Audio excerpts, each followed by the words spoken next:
심은 대로 거둔다. 그런 말씀 성경에서 읽어보셨죠? 갈라디아서 6장 7절에 있는 말씀인데, 심은 대로 거둔다. 그 말씀은 교회 밖에서도 세상에서도 심은 대로 거둔다라는 말을 다 쓰고 믿고 있습니다. 근데 저는 심은 대로 거둔다, 그 말에 더해서 심은 대로 거두는데 꼭 심은 곳에서 거두지는 않는다. 한참 생각하셔야 됩니까? 심은 대로 거두는데 꼭 심은 곳에서 거두지는 않는다는 것입니다. 오늘 본문에 너무나 가슴 뭉클한 은혜가 있습니다. 처음 교회가 생겨나고 성장하면서 7 집사를 세우게 됩니다. 그 7 집사는 참으로 성령 충만하고 하나님의 뜻이라면 물불을 안 가리는 요즘 집사님하고 좀 많이 다른 그런 모습이 있었습니다. 그 중에서도 7 집사 중에서도 스데반이라는 집사님이 최초의 순교자가 되는 내용이 오늘 본문의 내용입니다. 왜 부활의 아침에 순교하는 내용을 우리 목사님은 전하려고 그러실까? 순교하고 부활하고 정반대가 아닌가, 이렇게 여러분 생각이 드실 것입니다. 부활절 아침에 이 순교의 말씀을 전한다고 하는 것이 저는 얼마나 영광스럽고 복된 일인가, 가슴 떨리는 일이라 생각을 합니다. 스데반 집사님이 우리 죄를 위하여 십자가에 죽으시고 다시 사신 예수님의 그 복음을 전하게 됩니다. 사람들은 빛이 왔으나 그 마음 가운데 어두움이 있기 때문에 빛을 거부하게 됩니다. 큰 소리를 지르면서 주의 복음을 듣지 않습니다. 거기서 끝나지 않고 자기 자신의 머리만한 돌을 들어서 스데반 집사님에게 돌로 쳐서 스데반 집사님이 피를 철철 흘리며 쓰러지는 내용이 오늘 본문의 내용입니다. 자, 그렇게 스데반 집사님은 순교를 당하고 말았습니다. 그럼 주님은 지금 뭘 하고 계실까? 스데반 집사님이 주 예수의 복음을 전하기 위해서 그야말로 죽기까지, 피 흘리면서 쓰러지기까지 예수를 전했는데 예수님은 지금 무엇을 하고 있을까 하는 것입니다. 이 말씀이 여기서 끝난다고 그런다면 예수님이 뭘 하고 계셨을까에 대한 답이 아마 없었을 거예요. 근데 이 말씀은 결코 여기서 끝나지 않고 이것이 새로운 시작이라고 우리에게 말씀해 주는 것을 볼 수가 있습니다. 이것은 끝이 아니라 새로운 시작을 알리는 위대한 복음이라는 것입니다. 여기 말씀을 보면 스데반이 죽음을 심고 피를 심었는데 예수 생명이 나온 것입니다. 피를 심었는데, 죽음을 심었는데 예수 생명이 위대하게 드러난 사건이 오늘 귀한 이 복음의 말씀이라는 것입니다. 또 심지어는 여기 심었는데 여기서 거두지 아니하고 가까운 곳에서 거두게도 하시고 먼 곳에서 거두게 하시는 것이 하나님의 법칙이며 원리라는 것을 우리에게 가르쳐 주십니다. 이 말씀 바로 이어받는 말씀이 사도행전 8장 1절에 있는 말씀인데요, 사도행전 8장 1절에 있는 말씀을 보면 사울이라는 사람은 그가 죽임당함을 마땅히 여기더라. 그날에 예루살렘에 있는 교회에 큰 박해가 있어 사도 외에는 다 유대와 사마리아와 모든 땅으로 흩어졌다라고 말씀을 하고 계신 것입니다. 자, 흩어지는 사람들, 우리가 학교 다닐 때도 들었던 말씀입니다. 디아스포라 됐다. 이들이 흩어져서 뭐 했느냐 하면 지금 십자가에 죽으시고 부활하신 예수님을 전하는 복음의 용사들, 부활의 증인들이 되었다는 것입니다. 이들이 흩어져서 아이고 나는 이 환난과 이 핍박을 피해서 살아야겠다 한 그 곳에 가서 복음을 전하는 선교사들이 되었다는 것입니다. 한 사람이 죽었는데 그 죽음으로 인하여 그 한 알의 밀알이 수많은 복음의 씨앗으로 민들레 홀씨처럼 퍼져나가서 주의 나라가 확장되고 예수 생명이 증거되는 은혜로운 역사가 나타났다는 것을 성경은 증거해 주고 계신 것입니다.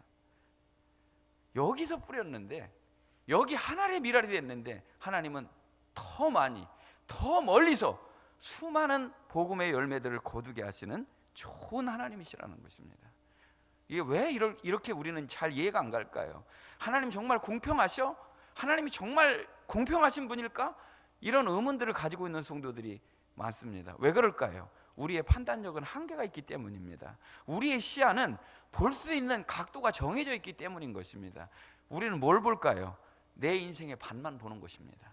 지금 내 밭에 씨를 뿌렸는데 하나님은 왜 이 밭에 열매가 없느냐라고 말하는 거죠. 그런데 대주제이시고 만왕의 왕 되신 하나님은 모든 밭이 하나님의 밭인 것입니다. 그런 거로 이 밭에서 거두지 않는다 할지라도 모든 밭이 하나님의 밭이기 때문에 어디서든지 열매를 거두게 하시는 공평하신 하나님이시라는 것입니다.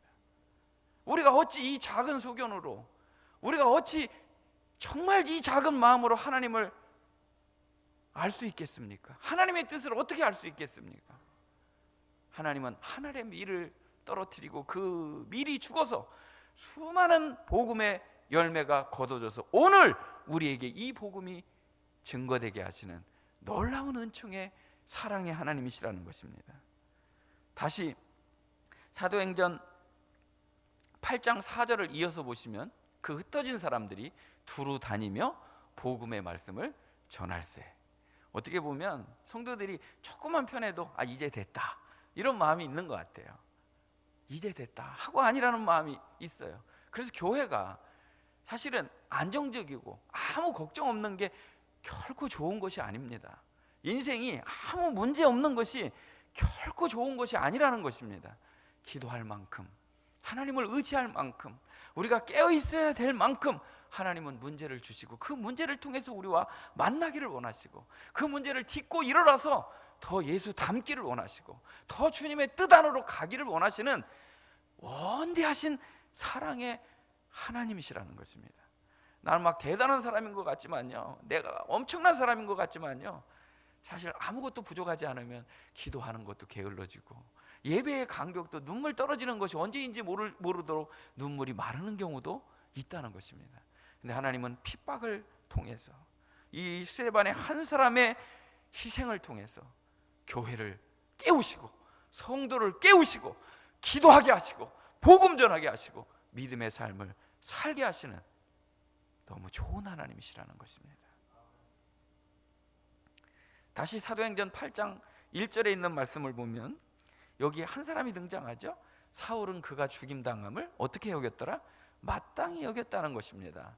이것이 당연하다 생각했다는 것입니다. 돌에 맞아 죽을 사람이 죽었다 그렇게 생각했다는 것입니다. 그러니 당연히 사울은 어떻게 했을까요? 이 일이 하나님께 영광 돌리는 일인 줄 알고 그는 예수 믿는 사람 잡아가두고 예수 믿는 사람 핍박하고 예수 믿는 사람 그야말로 못살게 구는 게 하나님 영광 돌리는 줄 알고 이 일을 아주 열심히 감당을 했다는 것입니다. 몰라서 그랬죠. 몰라서. 그래서 사울은 계속해서 이 일을 하다가 그러던 어느 날 그야말로 예수님을 만나는 은혜의 경험을 하게 됩니다. 그날도 예수님 핍박하는 사람, 예수님을 핍박하기 위해서 예수 믿는 사람 잡으러 가던 길에 다메섹 도상에서 예수님을 만나게 되는데 그는 이제까지 가지고 있던 생각은 무엇입니까? 사람이 죽었다가 살아나는 거, 예수께서 죽었다가 살아나는 거 전혀 있을 수 없는 일이다, 믿을 수 없는 거짓말이다 라고 생각했다는 것입니다. 근데 사울아 어찌하여 내가 나를 핍박하느냐? 그를 지으신 분이시기 때문에, 그를 사랑하시는 분이시기 때문에 그 이름을 불러주시고 그 이름을 불러주시고 그를 만나 주신 것입니다. 우리 사랑하는 성도들에게도 여러분의 이름을 불러주시고 만나주시는 은혜가 있었기 때문에 오늘 여기 있는 것입니다. 누구십니까? 내가 핍박하는 예수다. 쓰러지지 않을 수가 없는 겁니다. 나는 죽었다고 생각하시는 그분이 거짓말이라고 하는 이 사건이 오늘 내 앞에 바로 다가온 겁니다. 그 예수님이 나를 찾아오신 것입니다. 거부할 수 없는 진리가, 생명이 나에게 온 것입니다. 쓰러졌습니다. 눈 멀었습니다. 그리고 볼 수도 없습니다. 먹을 수도 없습니다. 아무것도 할 수 없는 상태에 이르렀습니다. 하나님은 어찌 보면 미리 그를 사랑하고, 그리고 이 스데반 집사의 순교의 피를, 그 피가 사울의 마음속에 튀도록 하셔서 그게 그 싹이 자라도록 하나님은 미리 길러내시는 하나님이시라는 걸 알 수가 있죠. 그러면서 아나니아를 준비하시고 동시간대에 기도하고 있는 아나니아에게 주님이 찾아가셔서 내가 가서 기도해 줘야 되겠다 말합니다. 펄펄 뛰죠. 그 사람이 누군데 제가 기도를 하겠습니까?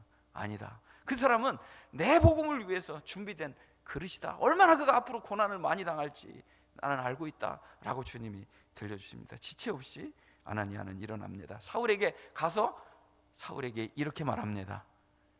형제 사울아, 형제 사울아. 여러분, 이 얼마나 사랑이 위대합니까? 예수 그리스도의 사랑이 위대합니까? 이 부활의 복음이 위대합니까? 원수 같았던 사람에게 다가서서 형제 사울아, 그러면서 내가 오는 길에서 너를 만나 주셨던 그 주님이 나로 가서 너로 기도하게 하시고 다시 보게 하시고 성령으로 충만하게 하신다 하고 기도해 줬더니 사울의 눈에서 비늘 같은 것이 벗어지면서 즉시 보게 되었다는 것입니다. 육신에 멀었던 눈이 떴을 뿐만 아니라 이제는 영의 눈이 떠서 주님을 알아볼 수 있는 축복을 경험하게 된 것입니다. 이렇게 심은 곳이 아닌 하나님의 밭에서 거두게 하시는 분이 하나님이시라는 것입니다. 때에 따라서는 가까운 밭에서 거두게도 하시고 때에 따라서는 멀리서 거두게 하시는 분이 하나님이시라는 것입니다. 그래서 사도행전 9장 20절에 보면 그가 눈을 뜨고 나서 뭐 했습니까? 즉시로 각 회당에서 예수가 하나님의 아들이심을 전파했다. 하나님의 아들이심을 즉시로 전파했다는 것입니다. 이 말씀 무슨 말입니까? 스데반이 죽음이 마땅히 여겼던 그 사람이 그 일을 지금 하고 있는 겁니다. 스데반이 마지막으로 증거했던 그 예수를 자기도 생명을 다해 지금 증거하는 똑같은 원형이 다시 반복되는 역사가 일어나고 있는 것입니다. 사도 바울의 전한 복음의 핵심, 그 중요한 핵심은 무엇입니까? 사도 바울이, 사울이 바울 되어서 변화된 사람이 전한 복음이 무엇입니까? 고린도전서 15장 3절과 4절 말씀을 보면 내가 받은 것을 먼저 너희에게 전하였노니 우리 죄를 위하여 죽으시고 장사 지낸 바 되셨다가 사흘 만에 다시 살아나셨다. 뭐를 제가 빼먹었죠? 두 구절을 읽으면서 한 말씀을 빼먹었습니다. 뭐를 빼먹었습니까? 성경대로 그리스도께서 십자가에 죽으시고 성경대로 다시 사신 예수님, 이것이 우리 부활의, 우리 복음의 핵심입니다. 십자가와 부활이 없다면 교회 다니는 게 무슨 의미가 있겠습니까? 교회가 큰 것이 무슨 소용이 있겠습니까? 오래 다닌 것이 무슨 소용이 있겠습니까? 우리를 살게 하는 복음은 십자가와 부활의 복음인 것입니다. 우리를 지탱시켜 주시는 은혜는 십자가와 부활의 생명인 것입니다. 십자가와 부활의 복음을 붙들고 생명 다해서 바울은 끝까지 이 복음을 마지막 순교의 피를 뿌릴 때까지 이 복음으로 살았다는 것입니다. 그래서 저는 이 십자가와 부활의 복음으로 오늘 우리 사랑하는 성도들이 리셋되는 은혜가 있으시기를 주님의 이름으로 축복합니다. 다시 시작하는 거예요. 우리가 비행기가 목적지에 안전하게 도착할 때 얼마나 감사한 생각이 듭니까? 우리 항해의 목적지는 어디일까요? 우리의 비행하는 우리가 도착해야 될 곳은 어디일까요? 우리도 목적지가 있단 말이에요. 우리 인생의 목적지를 향해 지금 나가고 있는 거 아니겠습니까? 근데 비행기가 이제 항로를 결정하게 됩니다. 갈 곳을 향해 딱 정하게 되죠. 그런데 바람도 불죠. 돌풍도 일어나죠. 난기류도 일어나죠. 흔들립니까? 안 흔들립니까? 흔들린단 말이에요. 흔들릴 때마다 다시 원래의 항로에 목표를 고정하는 것입니다. 부활절은 십자가와 부활의 복음으로 다시 시작하는 것이 부활절인 것입니다. 오늘 십자가의 보혈의 은혜와 부활 생명으로 리셋되는 우리 사랑하는 성도들이 다 되시기를 주님의 이름으로 축복합니다. 그리고 부활절은 변화의 은혜입니다. 부활하신 주님을 만난 사람들은 전부 다 변화했다는 공통점이 있다는 것입니다. 우리 사랑하는 성도들, 내가 변화되고 있다, 지금 느껴지고 계십니까? 나는 지금 변화되고 있다. 혹시 교회를 내가 오래 다녔는데 변하는 게 없네. 그럼 오늘 주님께 부활의 주님, 저를 변화시켜 주시는 부활절이 되게 하여 주시옵소서. 부활절은 변화의 은총입니다. 그러니까 고린도전서 15장에 나오는 모든, 이 다음에 나오는 베드로에게, 500의 형제에게, 야고보에게, 또 고린도전서 15장 8절에 보면 자기 자신이 맨 나중에 만삭되지 못하여 난 자 같은 내게도 보이셨다, 이렇게 말합니다. 자기 자신이 부활하신 주님을 만났기 때문에 변화를 참으로 체험했다는 것을 고백을 하면서 주님은 나에게 찾아오셔서 변화라는 축복을 주셨다는 것입니다. 근데 그 트랜스포메이션이라는 게 사실은 원형이 있는 거예요. 글자 한 글자 차이인데 변질이 있고 변화가 있어요. 근데 이 변화라고 하는 말씀에는 원형이 있어요. 원형. 출발점이 있고 완성점이 있다는 거예요. 이미 여러분들은 예수와 함께 어떻게 된 거죠?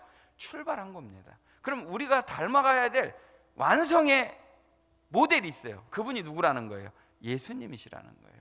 지금 그 예수님을 닮아가는 과정이 변화의 과정이고 성화의 과정이고 우리 믿음의 여정의 과정이 되는 복이 있으시기를 주님의 이름으로 축복합니다. 예수님처럼 변화되는 거, 예수님 같이 되는 거, 이것이 신앙생활이 돼야 된다는 거예요. 그전에는 내가 혈기가 올라왔었는데, 혈기가 올라오려고 그러면 주님이 생각이 나요. 주여 하면 혈기가 가라앉아요. 그전에는 내가 욕심이 일어났는데 주여 도와주시옵소서. 아직도 제가 이렇습니다. 그러면 그 욕심이 내려놔줘요. 내가 누군가를 정죄하려고 돌을 들었는데 이 돌이 손이 뚝 떨어지는 것처럼 내려가요. 왜요? 부활하신 주님이 내게 변화를 주셨기 때문인 것입니다. 여기 스데반의 모습을 한번 보시기를 바랍니다. 스데반의 모습을 보면 죽어가는 모습을 통해서 누구를 볼 수가 있습니까? 여러분, 죽어가는 모습이 누구와 똑같습니까? 예수님 모습이랑 아주 똑같습니다. 주님, 예수여 내 영혼을 받아주시옵소서. 예수님이 하셨던 그 기도와 똑같지 않습니까? 주님, 저들의 죄를 용서해 주시옵소서. 똑같지 않습니까? 이것이 바로 예수님을 닮아가는 변화의 과정이 되어야 되는 것입니다. 나는 지금 누구를 닮아가는 것입니까? 세상을 닮아가고 있나요? 세상의 가치관을 닮아가고 있나요? 아니면 예수님 가신 길을 지금 따라가고 있는 것입니까? 예수님을 닮아가는 변화의 과정입니까? 내 안에 세상의 가치가 찾아오고 내 안에 세상을 사랑하는 마음이 찾아왔다면, 주님, 이 성전이, 이 마음의 성전이 주님을 닮아가는 기도의 집, 주님이 거하실 만한 처소가 되기를 원합니다. 주님 닮아가는 아름다운 변화의 과정이 되게 하여 주시옵소서. 그것이 바로 히브리서 12장 2절에 있는 말씀인 것입니다. 히브리서 12장 2절에 있는 말씀을 보면, 믿음의 주여 우리를 온전케 하시는 이인 예수를 바라보자. 우리가 아까 비행기의 항로가 조금 이탈됐어도, 바람에 의해서 흔들렸어도 어떻게 다시 고정할 수 있나요? 어떻게 다시 시작할 수 있나요? 어떻게 다시 변화할 수 있나요? 예수님을 바라볼 때, 예수님 바라볼 때, 여기 믿음의 주요 할 때는 시작점이에요. 우리를 온전케 하시는 분이다 할 때는 완성이에요. 우리의 믿음의 창시자이며 출발점이며 시작점인 예수님, 머릿돌이시죠? 우리의 믿음을 완성시키는 분도 예수님이시라는 것입니다. 우리 사랑하는 성도들이 이 변화를 거쳐서 주님을 닮아서 주님 앞에 설 수 있는 귀한 은혜가 있으시기를 주님의 이름으로 축복합니다. 며칠 전에 집사님 한 분과 식사하면서 이렇게 차를 마실 기회가 되었습니다. 이제 오랜만에 이제 목사님 만났으니까 저를 즐겁게 해주고 싶었던 모양이에요. 그래서 이 집사님, 목사님 제가 유머를 좀 하겠습니다. 이렇게 얘기를 합니다. 여러분 한번 맞춰보시기를 바랍니다. 이 집사님 이렇게 얘기를 합니다. 목사님, 그 세상에서 맞추시는 분은 작은 선물을 제가 드리도록 하겠습니다. 자, 눈 크게 뜨시고. 자, 이럴 때 눈 크게 뜨는 거예요. 선물 받는다는데. 세상에서 제일 쉬운 수가 있어요, 목사님. 제일 쉬운 수. 제일 쉬운 수가 뭐죠? 이렇게 저한테 물어봤어요. 세상에서 제일 쉬운 수. 예수가 제일 쉬운 수예요? 아이고, 이 완전히 저는 그런 대답 안 할 줄 알았는데 처음으로 제가 당황했습니다. 최근 몇 년 동안 정말 당황했습니다. 제가 웬만한 질문을 받아도 당황하지 않는 사람이 여러분 아시잖아요. 놀라지 않는 사람인데 처음으로 놀래. 예수가 쉬우시군요. 아유, 진짜 복 받았어. 아유, 너무 좋아. 세상에서 제일 쉬운 수가 있대. 세상에서라고 그랬잖아요. 세상에서 제일 쉬운 수. 세수? 아유, 놀래도 또 놀래네. 쉽구만. 쉽구만. 제일 쉬운 수는 쉽구만이래요. 그래서 제가 막 빵 터져가지고 웃었어요. 안 웃어. 우리 성도들은 제가 못해서 그래. 쉽구만이래. 쉽구먼. 쉽구만. 아시겠죠? 그러니까 이제 그분이 즐거웠어요. 제가 이제 웃으니까 좋아가지고 여세를 몰아서 하나의 유머를 또 쓰겠대요. 그래서 세상에서 제일 비싼 금은 뭘까요? 라고 물어봤어요. 세상에서 제일 비싼 금이 뭘까요? 누가 맞췄어요? 예. 세상에서 제일 비싼, 저분 선물 준비해 주시기 바랍니다. 제 돈을 줄 수는 없고 여러분, 세상에서 제일 비싼 금이 지금이라는 거예요. 그래서 저는 몰랐어요. 그래서 못 맞추니까 지금이라는 거예요. 그래서 저는 이 말씀을 들으면서 세상에서 제일 비싼 금, 지금 예수의 생명으로 사는 거, 지금 예수의 생명으로 죽는 거, 지금 부활을 현재의 시간으로 사는 거, 이게 부활의 현재화예요. 지금이라는 시간에 우리는 다 어떤 부활만 생각해요? 죽어서 나중에 부활하는 것만 생각을 하는 거예요.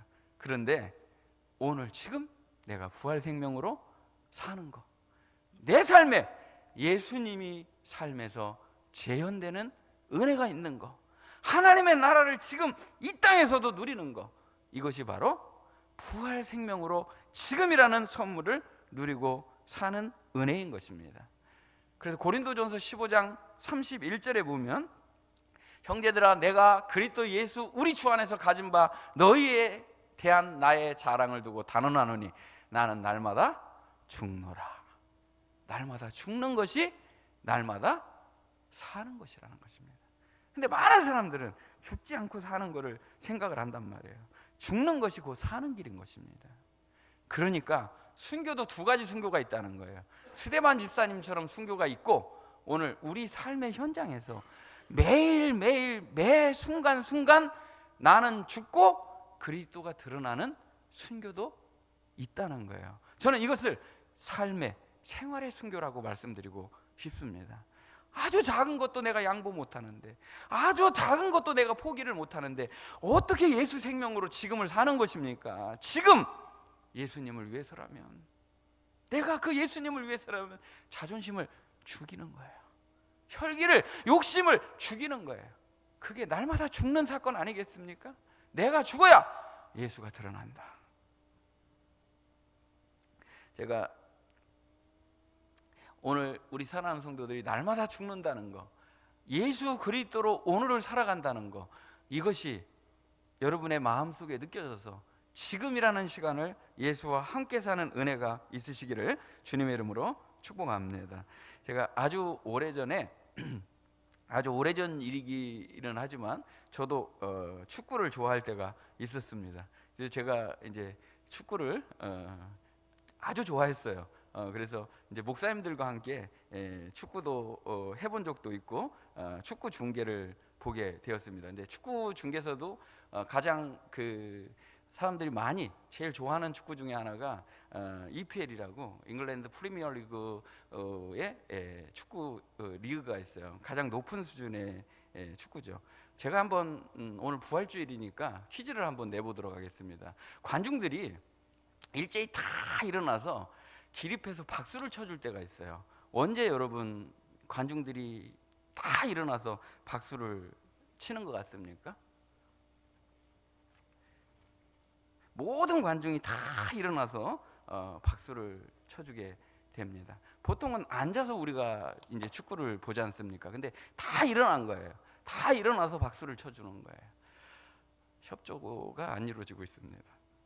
뭐 골이 들어갔을 때 이럴 때 다 일어날 거 아니에요. 근데 이럴 때는 내가 응원하는 팀만 박수를 쳐요. 상대방은 성질이 나죠. 가라앉죠. 근데 모든 관중이 7만 명이면 7만 명이 동시에 다 일어나는 사건이 한 번 있었습니다. 그 사건이 무엇이냐면 운동장에서 사력을 다해서 뛰던 선수가 심정지가 와서 쓰러진 겁니다. 모든 관중은 탄식 가운데 전부 다 일어난 겁니다. 내 편도 네 편도 없습니다. 내가 응원하는 팀이 중요한 게 아니라 저 선수를 위해서 모두가 일어나서 전부 다 장엄한 박수 소리가 그 그라운드를 누비고 있습니다. 꽉 채웁니다. 그리고 그 12명의 선수들과 그 심판도 그 선수를 다 등지게 됩니다. 그 선수가 쓰러져 있는 모습을 보지 못하도록 관중에게서 카메라에게서 가려줍니다. 그 안에서 응급한 치료들이 이루어지고 있습니다. 아직 깨어나지 못했습니다. 앰뷸런스는 들어가서 그 선수를 실어서 나가게 됩니다. 아주 한참 동안, 아주 오랫동안 그 선수가 회복되기를 위해 전부 다 눈물을 흘리며 그리고 그 선수를 위해서 응원의 박수를 보내주는 위대한 사건이 있었습니다. 성도가 예수를 위해서 쓰러졌을 때 주님은 무엇을 하실까요? 우리 성도들이 힘겨워하고 정말 믿음 생활을 하면서 어려운 그날에 우리 성도들이 쓰러졌을 때 예수님은 뭘 하고 계실까요? 우리는 때에 따라 탄식합니다. 주님, 저 혼자 있는 것 같아요. 제가 가는 이 길이 너무 외롭고 힘든 것 같아요. 저는 일어날 힘도 없습니다 라고 말하고 싶을 때도 있습니다. 주님은 뭘 하고 계셨을까요? 스데반 집사님이 순교의 피를 쩔쩔 흘리는 이 순간에 주님은 뭘 하고 계셨을까요? 오늘 본문은 이렇게 말씀하십니다. 사도행전 7장 55절과 56절에 보면 스데반이 성령이 충만하여 하늘을 우러러 주목하여 하나님의 영광과 및 예수께서 하나님 우편에 서신 것을 보고 말하되 보라, 하늘이 열리고 인자가 하나님 우편에 서신 것을 보노라 한대.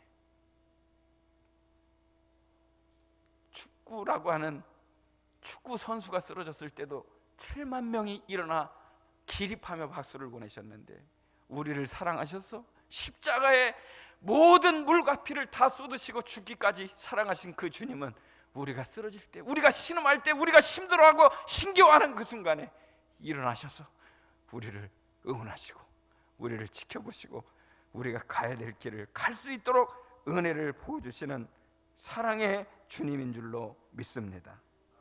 사랑하는 성도 여러분, 여러분은 혼자가 아닙니다. 여러분의 가는 길이 비록 외롭고 힘든 것 같아도 그 길이 혼자가 아니라 주님이 함께 걷고 있다는 것을 잊지 마시기를 바랍니다. 사방이 다 막혀서도 여기 하늘이 열리고 인자가 하나님 우편에 서신 것을 본다면 다시 일어나 그 믿음의 길을 갈 수 있는 줄로 믿습니다. 우리 사랑하는 성도들이 이 부활의 아침에 주님이 일어나시는 은혜가 있으시기를 주님의 이름으로 축복합니다. 우리 삶이 주님을 일어나게 하시는 삶이 된다면 더 바랄 것이 없겠습니다. 만왕의 왕 되시는 예수님이 일어나시는 삶이 되기를 소원합니다. 하늘의 보좌와는 비교할 수 없는 세상의 왕 보좌도 있죠. 성경에 보면 왕들이 일어났을 때가 몇 번 있는데 그 중에 하나만 제가 말씀을 드리고, 오늘 또 뒤에 성찬식이 있기 때문에 하나만 말씀드리도록 하겠습니다. 다니엘서 3장 24절에 보면 느부갓네살 왕이 급히 일어났다라는 말씀이 있습니다. 자, 배경을 짧게 말씀드리면 느부갓네살 왕은 자기가 이 세상의 모든 군왕들보다 가장 위대하고 높은 왕으로 생각했습니다. 근데 그 앞전에 보면 이 세상 나라는 영원하지 않다는 것을 하나님이 말씀하십니다. 이 세상의 것은 그 어떤 것도 영원하지 않다. 금도 영원하지 않다. 왕권도 영원하지 않다. 오직 예수 그리스도의 나라만이 영원하다는 것을 다니엘서는 우리에게 말씀해 주십니다. 금도, 금의 시대도, 가슴의 시대도 다 이제 세상은 변할 거다라는 말을 들었습니다. 그때는 회개하고 제가 잘할게요 했던 느부갓네살 왕도요, 곧바로 또 돌변합니다. 어떻게 하느냐면 어마어마하게 한 큰 금신상을 세우고, 아니야, 나의 왕권은 영원해. 이 금은 영원할 거야. 누가 나에게 도전할 거야? 라고 말하면서 금신상을 세우고, 절하지 않는 사람은 다 풀무불에 던져놓는 법령을 통과시키게 됩니다. 얼마나 인간이 교만하고 미련한 것입니까? 이 세상에 보이는 것이 다인 줄 알고 이 왕권이 영원할 거로 생각한 겁니다. 며칠 가지 못했습니다. 여러분, 일장춘몽 같은 것입니다. 금방 없어지는 겁니다. 아침 이슬 같은 것입니다. 그가 권력을, 서슬파란 권력을 잡고 이제 어떤 일이 있어도 제가 하나님 말고는 예배하거나 절하거나 경배하는 일이 없을 것입니다. 믿음의 사람들 다 똑같지 않습니까? 우리는 죽음 앞에서도 절대로 그런 일은 없을 겁니다. 다니엘의 세 친구들이 그렇게 살았습니다. 설령 가령 그렇게 안 된다 할지라도, 주님이 나를 구출해 주시겠지만 구출해 주시지 않는다 할지라도 저는 그렇게 할 수 없습니다. 이게 믿음 아니겠습니까?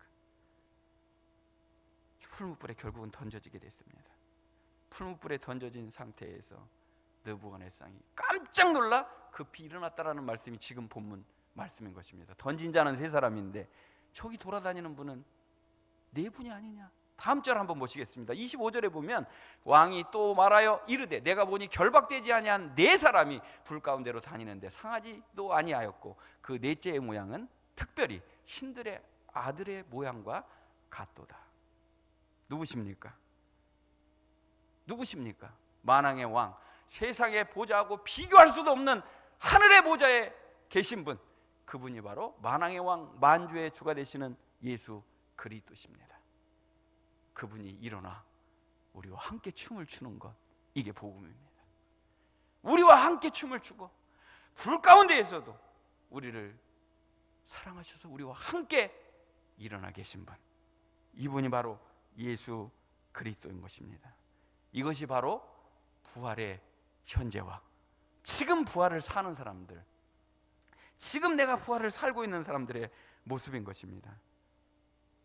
히브리서 11장 36절에 보면 또 어떤 이들은 조롱과 채찍뿐만 아니라 결박과 옥에 갇히는 시련도 받았으며 이어서 돌로 치는 것과 톱으로 켜는 것과 시험과 칼로 죽임을 당하고 양과 염소의 가죽을 입고 유리하며 궁핍과 환난과 학대를 받았으나 어떻게 했습니까?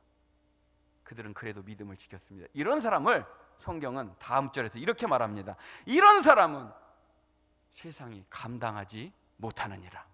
이게 바로 부활의 믿음입니다. 저는 오늘 이 아침에, 부활의 아침에, 부활을 사는 것이다.